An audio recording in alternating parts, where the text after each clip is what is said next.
I mean, where do you guys feel like you're at after looking at the Kentucky game? Step forward, step back?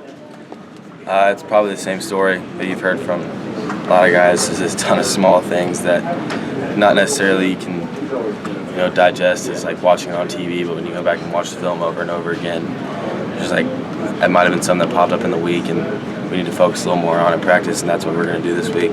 I know from my room, in particular, we need to take better notes throughout the week in practice when we watch practice the next day, and fine tune some things, and that'll help our game out a lot.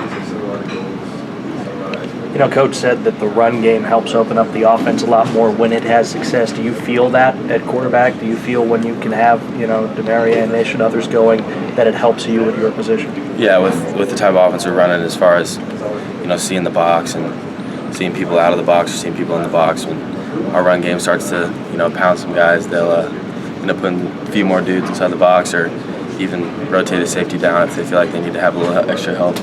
And that helps us out with getting man-to-man matchups, and just finding open gaps because there's more dudes in the box rather than out there dropping eight.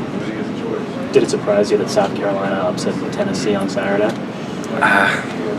Did you watch? I watched a little bit of it. We haven't played either of those teams yet, so I don't know too much about either of those guys yet besides what we've watched about South Carolina. But I know that the East is a juggle. Anyone that comes out and wants it more than the other team is going to be able to win. It's not like some powerhouse guy running there like you're probably going to lose the game. No, it's all up for grabs regardless of who you're playing in the East.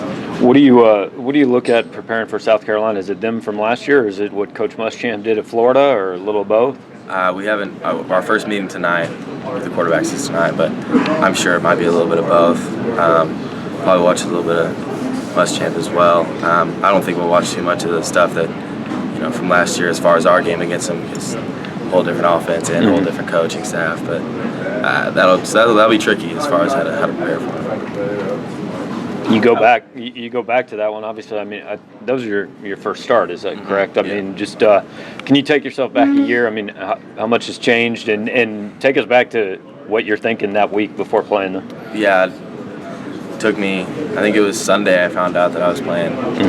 And that was a crazy week for me. Just to actually, that was my first time ever deleting Twitter because I was told to. With all the hoopla, whether it was positive or negative, it was mostly positive leading up to that week. I didn't want to get a big head and whatnot and overthink things. But that was a crazy week, and I feel like since then I've learned a lot about the game of football and the ups and downs and what it truly takes to try to compete at this level now. And I need to kind of put that into effect. How many times have you deleted Twitter since then, or has it just been permanent? It's my last tweet is the last time I've ever looked at Twitter, and I don't really remember even when that is, to be honest. But go back and look, and that was the last time I've been on it. What have you heard from other outside voices? I mean, you say you're deleting Twitter, but any other outside criticism or positive stuff? How do you digest that? Just the casual drives home, getting yelled at out the car windows. But it's all fun and games when they're yelling at you out of windows, or you're driving home and they walk by you and mumble stuff. And you never want to say it to your face though, because that's too scary. Saying it to my face. Like that's actually happened. You've had people yell at you out car windows multiple times. It was actually right after the game. Had someone. I'm sure if they end up finding this, they'll get a real big head about me talking about it. But it's kind of just a regular thing, But in all seriousness, though, is that a process as a SEC starting quarterback to learn how to deal with stuff like that?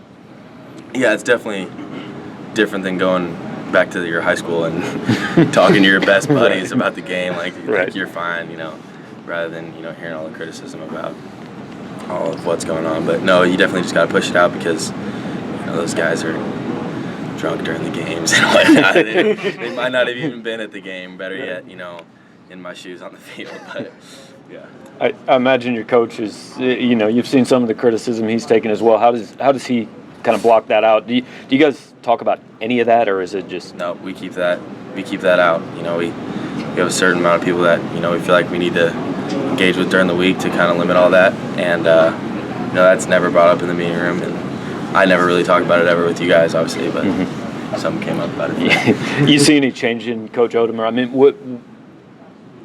why do you believe he's still the guy? Hey, to get past this rough patch.